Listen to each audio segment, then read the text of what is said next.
Welcome to Geeks at the Movies, and we have a new host today.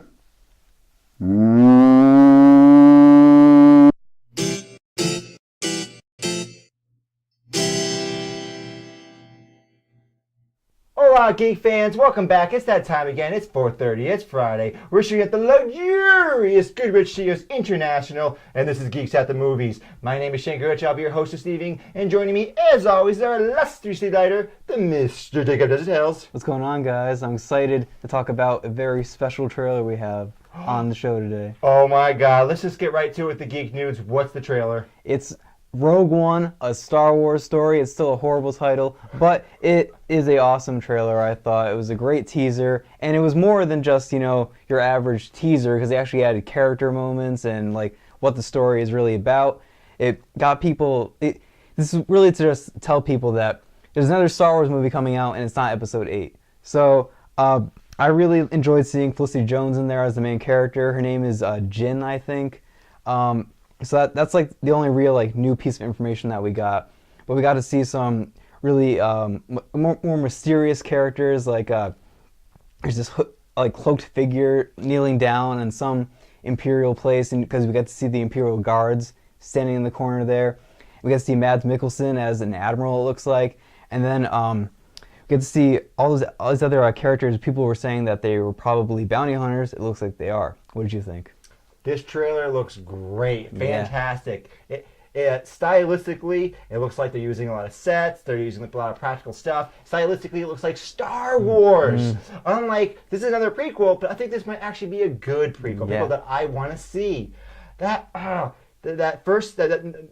7 was that I saw that and I was like, wow, Star Wars is brought back to life. Yeah. Now here's a continuation of that. I know it's a different director, but the style, the tone seems relatively similar. Maybe perhaps a little darker, a little more serious. Yes. Yeah, and that's what I want to see from this, because it's supposed to be a Star Wars movie. Because in all these other Star Wars movies, we've gotten to see very little of the actual war part, because we've gotten to see a lot of space battles. Besides from maybe stuff from Episode 3 and the Battle of Hoth and Episode 5, we really haven't seen that much on the ground stuff. And that's what I really want to see from this. And I love that shot when they're all running at the AT-ATs that are on that tropical planet, it looks like. I'm really looking forward to that scene in particular.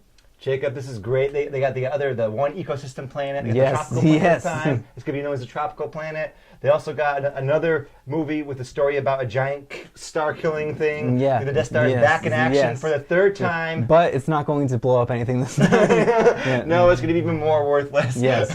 But who cares? Yeah. I mean, are you bothered by that, though, that they're bringing the Death Star back again? No, because I think this is a very good story to tell, and it's obviously has to be there in the story for it to... Because they told a different story instead of having that's, again, here is again. Or is this not just a trope of Star Wars? They have these giant... they're going to be in there. I think something like this is always going to be here, but I think from now on it's not going to be like a giant planet-sized thing. It's going to be like a miniature thing that can blow up many things, I guess.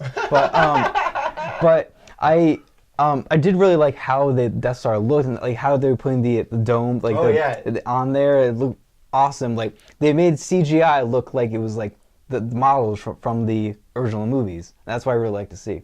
Yeah, this looked like the original movies, at least in your head. Yeah. If you actually go and watch the original movies, which I recently did not too long ago, the special effects, some of them, even with the updated, cleaned up versions, it's different. It's you can tell it's dated. You're like, okay, that's a model.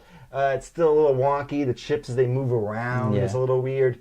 Here, it maintains the style. The style is correct. They're just updating some of the special effects, some of the technical details. Yeah. But they're actually maintaining the feel, which is awesome. And Jacob, you said there's a mysterious cloak figure. Yes. Is that Darth Vader kneeling to the Emperor or something? I was just going to ask you that, because I honestly don't know. Because why would he be cloaked? Would he be out of his suit for some reason? But because it could be something to do with what happens at that point in the movie. That he's not in his suit for whatever reason. But I don't think it is, honestly. He can't survive with the suit. Yeah, I don't think that is Darth Vader. I think it's someone like the Admiral that we see earlier on in the trailer. But who knows? It could be. But Darth Vader has to be in this movie.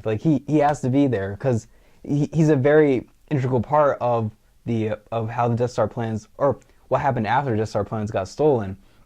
That's what this movie is all about. Them stealing them stealing the plans, then Darth Vader going after them and trying to kill them before they get the plans to the rebellion. His breathing is in the movie at one point. Yep. There's a scene where I forget the lead character's name. She's in this kind of hallway, looks similar to Empire Strikes Back, and over-scoring the music is also the Darth Vader's breathing. Yep, you can hear it? Yeah. Because a lot of people have been saying that they can't hear it, and I haven't gone to look and see if I can hear it yet. But a lot of people have been saying that, like, oh yeah, it's not really there. But then there are a lot of people saying that it is. Well, there. it is subtle, and I didn't notice it the first time. So Yeah, I had to watch some rewind thing, I think from IGN maybe, where then they start playing it back slow mo. You know what I mean? Yeah. That kind of deal.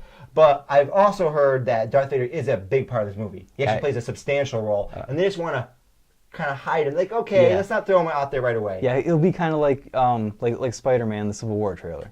Exactly. Yeah. But save him, but we're going to have to promote him because he's going to be a big fan response. But. Yeah, I think though that he will have a much larger presence in whatever trailer he pops up in than Spider-Man did in the Civil War trailer, because we want to see him, just ripping people apart, like, force choking people. That's what I want to see out of Darth Vader in this movie. So obviously, more dastardly deeds. All right, now let's move on to item number 2 of the geek news. Warner Brothers has shifted release of the upcoming Wonder movie. It's been delayed. No, it's not been delayed. Amazingly, it's been moved forward from June 23rd to June 2nd, 2017. And also announced October 5th, 2018 and November 1st, 2019 as 2 new dates for untitled DC Cinematic Universe films. Yes. So, I'm not really that I'm not really that surprised or like excited about Wonder Woman being pushed up just like a couple weeks, because that's not really big. It's still unusual though for these big movies. I'm so used to them being pushed back or canceled or whatever. I think they just want that's probably just a better date for them. I don't know, but these 2 other dates, I'm really hoping one of them is a Batman standalone film, because some people are saying that. Because of the response to DVS, they shifted around their schedule, and they shifted around, maybe Aquaman or Flash to different dates, because up to Justice League Part 1, those are the only movies that have been confirmed for their dates, because all those other movies have dates attached to them, but they're not confirmed. DC and Warner Bros. Can still shift those around if they want to. So it's very possible that their schedule has been shifted around a little bit, but I'm hoping that one of these is Batman, because that would be a. It's gotta be. Come on. Yeah, I know. Come on, give me Batman. I know. Batman. And because that's a very viable reason to shift around your schedule to add in Batman. People love Batfleck. He did a great job, and not only did I love Batman. I saw Batman v Superman again recently, and I really love Alfred. Yeah. He has a lot of great scenes. And you notice a lot of times when he's on the job, he's actually drinking. Yes.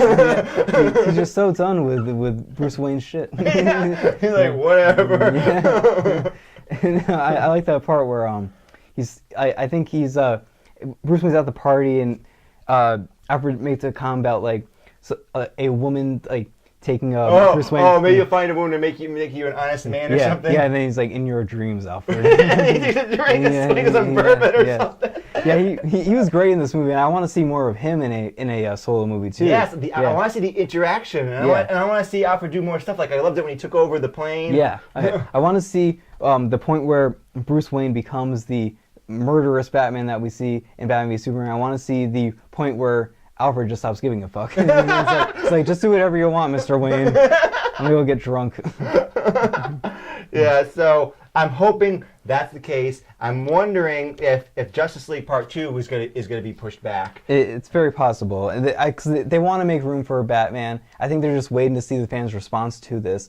So they're gonna push back probably Justice League Part 2 or another project like that. Maybe Green Lantern Corps, which I actually want to see him in Justice League Part 1 first before we get to see, because I want to see him there, and then... Will he be in Justice League Part 1, you think? That hasn't been confirmed yet, but it's very possible that I think he could appear in it and then play a central role in the second one. Kind of like Wonder Woman appeared in Batman v Superman, but her role was relatively small. Yeah, something like that will happen, I think, because Justice League, it's always been seven people, and so it's only going to be 6 in the first one. Well, maybe 5, because that's actually a spoiler for Batman v Superman. I don't want to say it.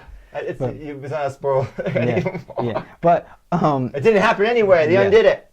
Yeah, it's gonna check out our spoiler review to figure out what we're talking about. Yeah, but this isn't really that. This isn't really that big of news, but it is slightly exciting. We're going to see Wonder Woman slightly earlier, and one of these dates could be Batman, so that's exciting. But there's another piece of this story that I didn't really add in because it wasn't superhero related. But Warner Brothers has also pushed back their release of their Jungle Book movie, which not to be confused with the Disney's Jungle Book movie, which is coming out in just a couple weeks now. But and they also changed the name from Jungle Book Origins, which is a horrible title, to just the Jungle Book. So wait, so they both have the same name? Yeah. But that it's public domain. Yeah. But they pushed that back a whole year, from October of next year to October of 2018. Now. But the shooting schedule and stuff didn't change, correct? No, it's just a release date. Yeah, and Andy Serkis, who's the director and star of the film, said that he's actually very excited that they did this because it allows them to work on their technical aspects more, like the post-production schedule more. Oh, okay. Yeah. Excellent. All right, then now let's move on to item number 3. According to a report from BBC, Sony has registered the domain name for Spider-Man Homecoming the Movie.com. Whoa, let me say that again. Spider-Man Homecoming the Movie.com, indicating that this could be the title of an upcoming Spider-Man solo film. What? Yeah. What? This is Spider-Man Homecoming? Yeah, another horrible title out of Hollywood. I hope that this isn't the case, but what happens a lot is that studios take these domain names and they're just kind of like covers. They're like cover-ups. But at the same time, Sony also took Spectre as a domain name for the next James Bond movie, and, that turned out to be true. But maybe Sony learned from their mistakes, and they're like, oh yeah, maybe we shouldn't put in this very obvious title. But this isn't a very obvious title. This is a very horrible title, and I don't want this to be the name. What I want them to do, and what would be the smart move to do, is do what they did with the Amazing Spider-Man and take a name from a comic book series, like the Spectacular Spider-Man or Web of Spider-Man. Something like that. Spectacular Spider-Man, I think, works well. Yes. The alliteration, Spectacular Spider-Man, I think that's pretty good. Yeah, and I actually really like that series. I have a lot of comics from that when I was a kid. It's a very well-written series, I think. So I think that would work well. And it's just kind of a horrible title because it goes into the whole, he's in high school thing. It's going to be a teen drama type of movie. I don't want that at all. I just want to see Spider-Man swinging around, kicking ass.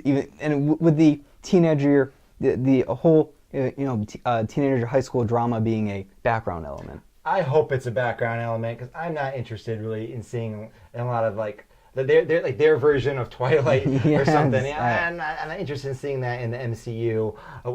No, he's part of the MCU. Yes, but I know. Sony can still mess it up because even though Marvel is there to help and to produce, it's still their movie. They have full creative control, so they can still mess up everything. But they also just recently confirmed that there are going to be MCU cameos in this movie, so we could see like Captain America or Iron Man, maybe even like Hawkeye, even your favorite character. But I hope he gets killed before that. Yeah. But what I would like to see is Ant-Man because they're both insect-related superheroes. and they're both. It's true. I actually want to see that too. Yeah, it's just a silly reason. Yeah, they're both like comedy characters too. That's true. So I think that would work well. But overall, I'm still looking forward to this movie. Just come up with a better title, and hopefully it's just a whole like big ruse to make fans mad for no particular reason. Alrighty then, let's move on to item number 4. According to a report from Movie Beast, Marvel is looking to reboot the Blade franchise and are looking at Michael B. Jordan, Nate Parker, and Emil Amin and Elijah Kelly to play the character of Blade. What about Wesley Snipes? Yeah, I know. Get Wesley Snipes back there. He's in his 50s now. But he's out of jail, so put him in a movie. But I am really looking forward to this because I'm a big fan of the original Blade films, not the third one though, just the first two. Because they're just really fun movies. They're rated R, just full-blown action, just bloody, gory, just, you know, one-liners everywhere. But they're really fun movies, and if you're going to add them, you have to make it into the MCU somehow, because that's what they do with all their properties now. So I think that they can make it they either make it a film, but they make it PG-13 because it's Disney and Marvel. Just a quick question. Yes. Is Blade, what's he do? Okay, yeah, the character of Blade, he's a vampire hunter who is half vampire. He gets all the upsides and none of the downsides of being a vampire. Really? Yes, Wow, yes. aren't you Mr. Badass? Yes. So he can go out in daytime, and he doesn't have the, you know, bloodlust, I guess, of being a vampire. So, I think he's a very cool character. That he has a blade, he has a sword, and he also has guns that he just fucks up vampires with. And so I think it really has to be a Netflix series or something, because there you can make it very rated R, just like we've seen in the most recent season of Daredevil, with the Punisher and everything like that. So I would be excited to see this. And as for the actors they have, I think Michael B. Jordan would do a good job, but also would any of these other actors really. I haven't seen anything from Nate Parker, but he is in a movie called The Birth of a Nation, which is coming out later this year. Was that Sundance? Wait, the name of the movie is called The Birth of a Nation? It's actually, I know, so the original Birth of a Nation came out in the early 1900s. It's about the KKK, but now there's a movie which is about slaves rising up against their white owners, and it has the same name. Oh, yeah. Cool. Yeah, so that was Sticking it to you, CC DeVille. Yeah. So that was at Sundance. It got, you know, rave reviews. It's coming out later this year, so I'm really excited to see him in that. So, knowing really nothing about Blade, having seen none of the movies, what do you think about this prospect? I like vampires. Yeah, you want to see vampires get fucked up by a guy that's half vampire? Let's do this. Yeah. You should watch the first two movies. They're really good. The first one is just a fun action movie. The second one is even better because it's directed by Guillermo del Toro. It's one of his, you know, classic movies, I guess. Really? Yeah. There's some really fun movies, but third one, they had Dracula and also Ryan Reynolds is just really bad. Yeah. Very well. Let's move on to item number 5 of the Geek News. Producer Simon Kinberg has stated that a new Mutants movie is in active production, and the movie will have a young adult tone to it. After this statement, a report also hit the web claiming that Fox had already cast Macy Williams as the character of Wolfsbane and Anya Taylor-Joy as Magic, with other characters such as Storm being rumored to join. Jacob, I do not like young adult tone. I don't care. We just talked about that with Spider-Man. Yeah, I don't want this at all. I think this would be a huge mistake. I think Fox is like looking at Deadpool and be like, oh, let's do something completely opposite for a new Mutants movie, but just have the same tone as the X-Men movies. Just do that, because I think they want to have, you know, the younger characters in it, like Wolfsbane and Magic, and but if Storm's going to join, does that mean that it's going to take place in like the 90s, like after the events of X-Men Apocalypse? Yeah, because she's younger in that, so I don't know what they're going to go for there. But overall, I hope that it is going to just be like it's obviously going to be rated PG-13, not what people were hoping for with it. Like it's going to be like Deadpool's going to be in it, and it's going to be rated R, just like Deadpool. But so it's not that anymore. But I want it to just be like the X-Men movies and not have a young adult tone to it. It doesn't work at all. I don't think it. I don't like any of the young adult stuff. I don't like Twilight. I didn't like Harry Potter. Yeah. I'm not into it. And none of those have ever interested me. I've heard some of them are good, like the Hunger Games, but I'm still just not. I'm not compelled. It just it's like whatever. Yeah, it's very. It's very hard to have that tone without, you know, the pre-existing material there, because, you know, that's why it worked with Hunger Games. I think that's why it worked with Harry Potter for a lot of people, because, you know, it had the background material there for them to work off of, and they just, you know, it just lent the young adult tone to the film itself. And people also had the expectation of okay, I'm going into this knowing this. Whereas with the X-Men, we're doing a new Mutants movie, like you said, I want that to have the tone of the X-Men movies. Yeah. Because that's what I expect, kind of. Yeah. This just sounds like it's going to be, like these high schoolers who are, but except now it's in like the Xavier mansion, and they're just coming out and like trying to use their powers and like learn who they are. Like I could see that. I mean, and Storm could play, if this does take place after it, kind of a mentor figure. Yeah. Right, and that could work, and they can have a little bit of. Well, I mean, they're teenagers, so of course they're gonna act a certain way sometimes. That's fine, but I just don't want them to go overly sentimental, start getting the drama, the cheesy teen romance aspects. Some of the other stuff where I'm like, I'm not interested in that anymore. Yeah. I'm way beyond that. Yeah. Yeah, I just want to see them as a team kicking ass as mutants. But another interesting thing is, if this report is true that Magic is in it, she's actually I think like the sister of Colossus, so Colossus could be in it as a character. So he was very good in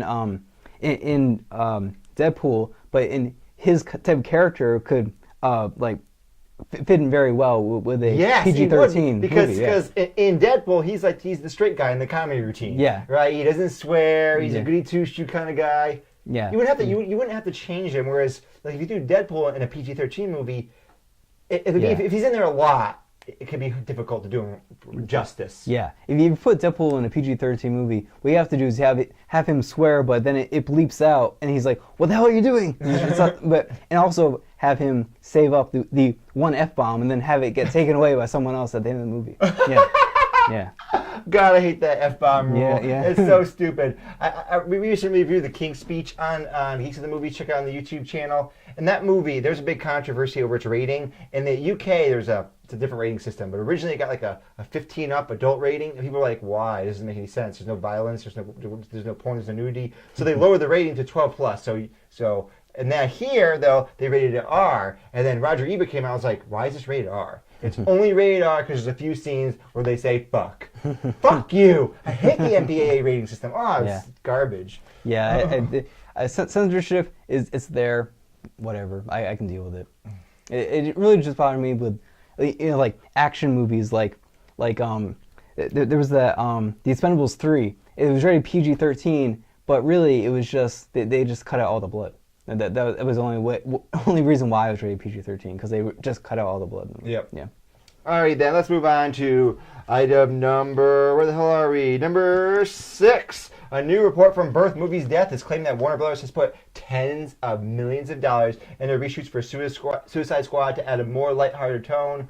But we also heard from another actor on the film that's to add more action. Yes. So we don't quite know the true story. Before we get into this, I have something that popped into my mind. My act should be the real reality. Okay. Is they're not shooting to add more lighthearted tone. They're not shooting to add more generic action. They're shooting to add more Batman. People love Batman. They're like, maybe we should have a little more of him in there. Yeah. He's already in the movie. Maybe we should expand that role a bit. Yeah, that's what I'm thinking might be the cover-up. Yeah, that could be very true, and especially because it's tens of millions of dollars. Batman doesn't come cheap. I know, and it just to add more lighthearted humor into the movie, I don't think that really makes any sense. But also from Jai Courtney, who played as Captain Boomerang, he's the one that said that it was to add more action to it. He also said that the movie, in his opinion at least, the movie is already funny enough. But in the trailer, he seemed to be a very, comedy relief character, which is how you should treat Captain Boomerang as a character in a movie. But if you put him in a movie, yeah. So I like how his character was turning on in the trailer at least. But also, if you have Harley Quinn and the Joker in a movie, how is all the comedy in the movie in that one trailer? How is that all the comedy? I don't think that's the case at all. I think it is at least to add more action and add more Batman into the movie, like you said. I really hope it's to add more Batman. Yeah, because that fight scene in Batman v Superman, this is the Batman I always dreamed of. Yes, yeah, I know. I don't want him to pop up in every single movie now, but I do want to see him in this because the Joker's in it, and it says in I don't think it was in the trailer, but it says somewhere that all these villains, they were put in Arkham by Batman. He's the one that put him in there, so it makes sense for him to be in this movie in some capacity. Yes, and we already seen some set photos. He is in the movie. Yeah. But Is it being expanded? We here at Geeks of the Movies hope it is an expanded role because Batman is awesome. Let's move on now to item number 7, which is a little confusing how it's written, so Jacob will take it. Messed up with my notes a little bit. But according to a report from Variety, the I guess this is just a regular TV channel, Freeform, has ordered a straight-to-series order for the Marvel property Cloak and Dagger. Do you know anything about those characters? Yeah. Okay, so Cloak, at least, was in a comic that you read. He was in the Civil War comic. He was in the last issue where, everyone was in that comic. I know, but he played a very central role where they all like went into his cloak and then he opened it up and they all like fell into the city. Remember that? Oh, yeah, I do remember that. Yeah, now. so that's Cloak's power. He has a cloak and like people just like go into him and then he can just like he can hold like anything inside his body and then just open it up and like people can like walk out. But wait, is it? He says he holds them. Is it a portal thing too? I guess like because in the Civil War comic, doesn't he takes them all and then he puts them somewhere else, doesn't he? Yeah, but they what happened was like he got transported by something else. Somebody else transported him, but he has the magic. He has a bag of holding. Yes. In D&D, the bag of holding is something it's bigger on the inside than the out. And also to get even more nerdy, it's just like Doctor Who with the TARDIS. It's bigger on the inside. But, oh man, yes. Doctor Who and D&D reference. Oh yeah. But Dagger, she has the ability. She's the light to Cloak's dark, and they're also a couple in the comics. She has the ability to throw daggers made out of light. But I know, but it's I would actually be really interested in this because not only are they a interracial couple in it, which is a interesting dynamic to throw in there, but they're also just it would be interesting to see these lesser known superheroes on screen for the first time basically. But it is very interesting that this random channel that I'd never heard of, Freeform, is just like, let's do it. Let's just skip over the pilot. Let's just go straight to the series order. I don't know. I guess Marvel. What's Freeform? I had never heard of it. I had to look it up, but it's just like it's probably like like an HBO type channel where it means that they can show more. Oh yeah, it sounds great. I'm just so confused by everything you just said. I know. I don't know I don't know the characters. I don't know the channel. Yeah. I don't know what's happening here. Anyways, let's move on to a part of the show we like to call Geek Talk. Damn it! I'm trying to get that thing off. Anyways, this is where we talk about anything from the Geekverse. What are we talking about today, Cobb? Today we're talking about our favorite historical films. This is a segment that I added in mostly for Shane because you actually have a list of all the historical dramas that you've actually watched, right? Yeah, I don't have it on me, but yes, I actually kept track. The reason I kept track is I grouped them by period. So films from samurai films from the medieval time period, films from all over the world, and I love historical dramas. I love them so much. Historical dramas are like kind of like what comic book movies are now for me. So I used to watch anything I could get my hands on when I started getting into historical dramas. Then after a while, I became more discriminating and going, you know what? There's enough good ones out now, or I don't need to watch garbage ones. There's plenty of good stuff out there. That's kind of happening for me with comic book movies, where it's like, at first I watched anything comic related, but now it's kind of getting bloated, and there's some shows I'm not interested in. But that's a tangent for now. Let's talk about historical dramas. I love Rob Roy. This movie's amazing. We've already reviewed it. I think it's one of my favorite movies. I like Kingdom of Heaven. I like Gladiator. I love Garrow's Law, this BBC drama, this series. It's amazing. There's so much stuff I like.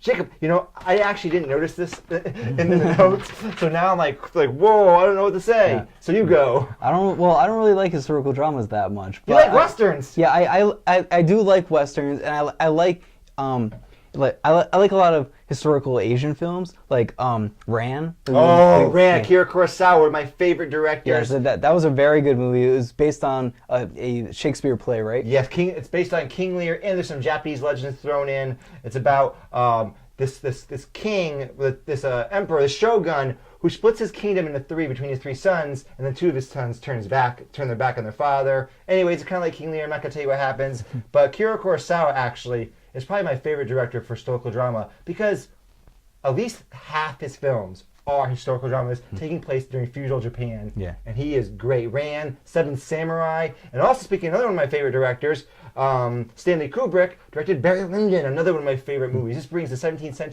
18th century to life in a way like no one has done before. All shot with natural lighting. Awesome. And another director who has gone to direct a lot of science fiction films, Ridley Scott. He also directed The Duelist. That was his first film, right? Oh, Ridley Scott does a lot of historical dramas. The Duelist, 1492, Conquest of Paradise, Gladiator, the Robin Hood movie, Robin Hood movie. Kingdom of Heaven. Yeah, that's one of his things. He does sci-fi and historical drama. Those are his two big things, it seems like.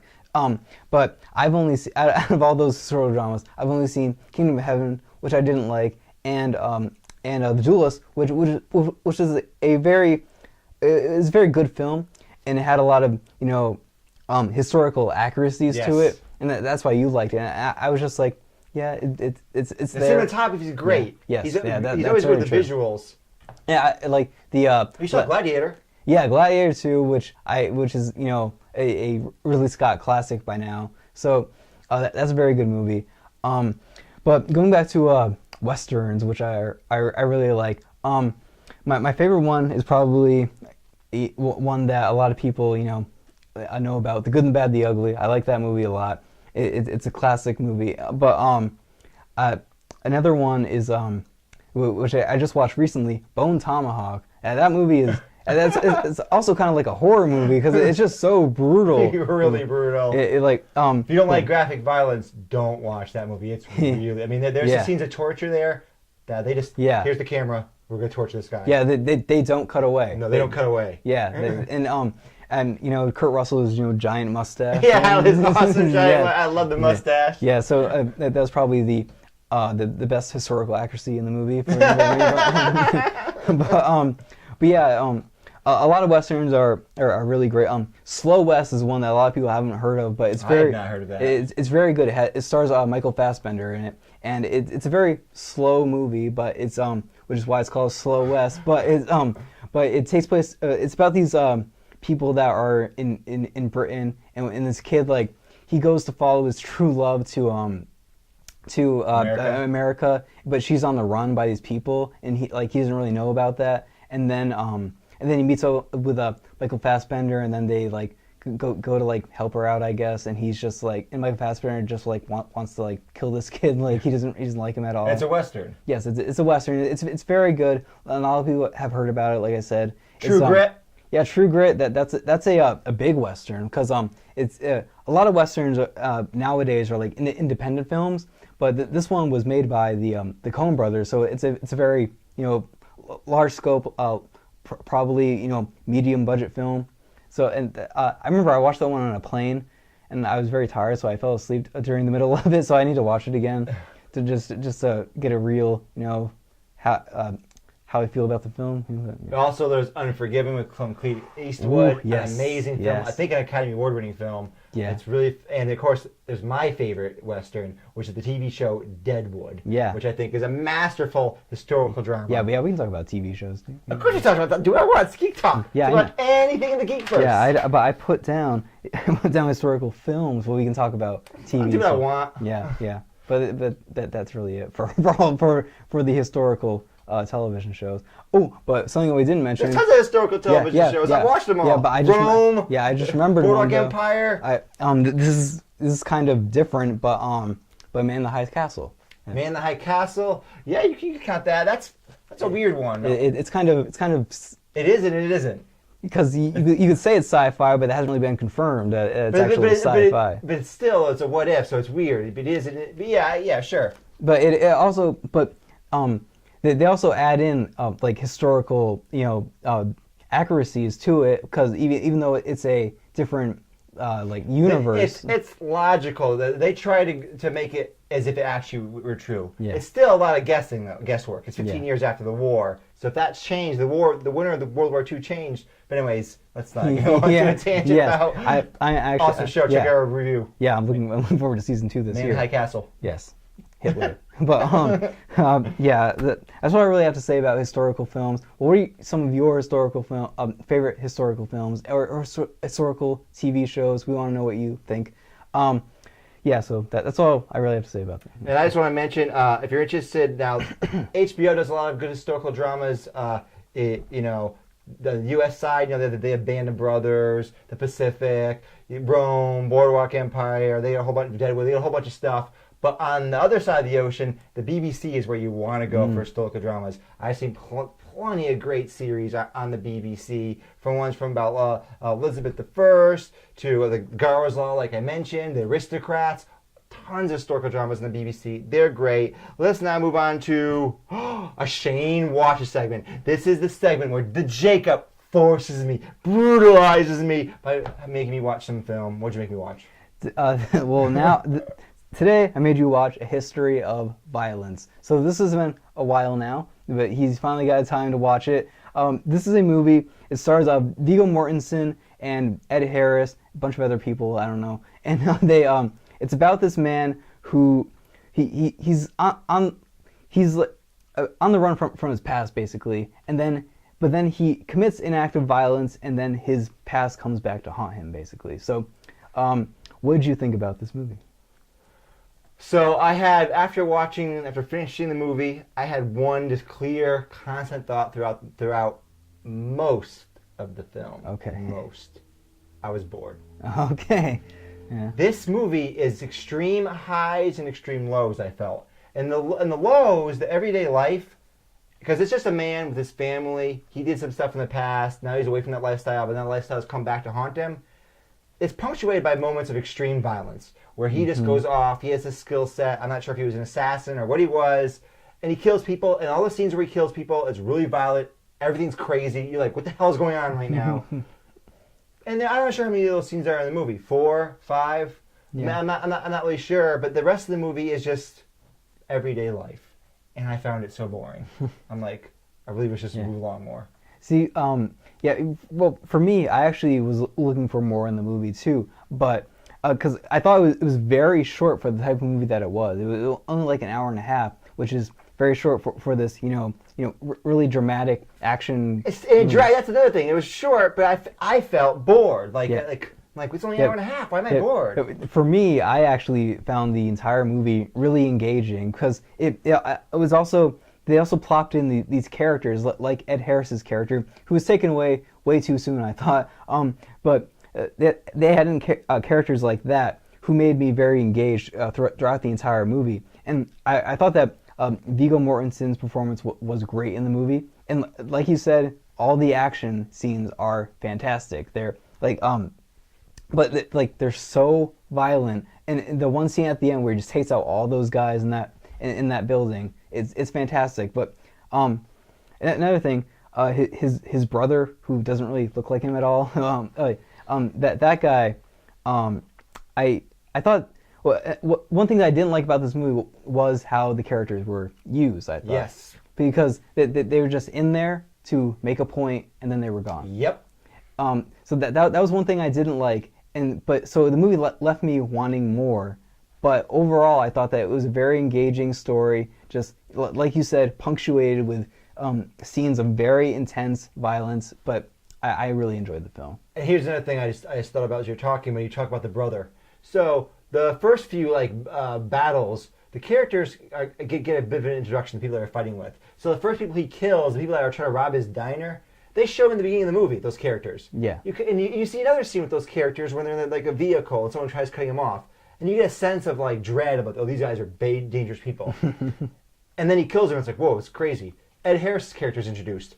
We see him first in a dialogue scene where he's talking with Viggo Mortensen's character. We get a sense of who he is, and then in a later scene, he blows him away and it goes crazy. Yeah. His brother, they talk about, but they don't show. Yeah. And then they finally show his brother, I'm like, okay. And then in the scene that he introduces, and the scene the fight goes down.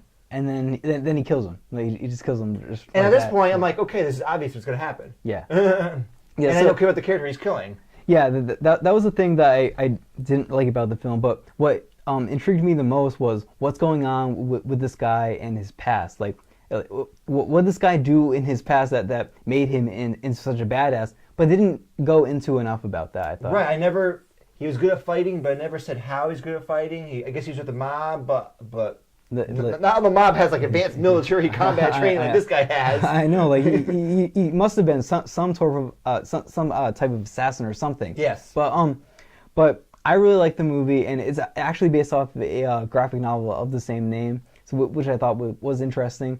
But we're gonna wait. How do we do these again? How do we can rate review these? it. We review them. Yeah, It's our review. Yeah, but we haven't done this in a while. Yeah, how do we rate them though? On your whatever system you want. I use 5 stars. You use 10 points, don't you? Yes, it's a movie. Yes. So we're really confused about the rating system here. We got one person using a kitten scale. We got one person using a 5-star scale. We got one person using a 10-point scale. We got letter grade scale. We got my your bizarre medium system. My bizarre medium system for comic books. Yeah. We do whatever the fuck we want against the movie. So Jacob, whatever system. Yeah, I'm gonna give this movie an 8 out of 10. Very engaging. Very good characters that are very underutilized though. This movie, I'm gonna give it 3 stars. I thought the acting was great. Viggo Mortensen did a good job, but I was just bored. And there might be more qualities in the movie, and it might be not something I'm looking for. But I just felt bored, and I felt like other people watching this might be like, okay, nothing's really happening now. So that's what I have to give it 3 stars. You gave it 8 out of 10. Alrighty then. Check out more Shane Watches segments. We usually do this as separate from the show, but sometimes you gotta mix things up because again, we do what we want here at Geeks and Movies. Yes. But sadly, no matter how much we want to, we just can't keep going on and on forever. I'm a human being. I need substance. So this sadly is the end of Geeks of the Movies for today. Jacob, tell more stuff. So you can find more content on our YouTube channel at Geeks of the Movies. You can watch us on channel 192 on Fridays at 4:30. You can like us on Facebook, follow us on Twitter, and where can they email us? Oh, geeksandmovies.ct@gmail.com. Tell us what you want. Tell us more stuff that you want to see. A comment always in the sections. Do all that great stuff. My name is Shane Gurich. This is Jacob Visitos. And we make Geeks of the Movies. Oh, you're so little. You're very rude. You're very dog. Oh, don't be outrageous. Don't be outrageous. Don't be outrageous. You're very rude. You're very rude dog. You're very rude dog.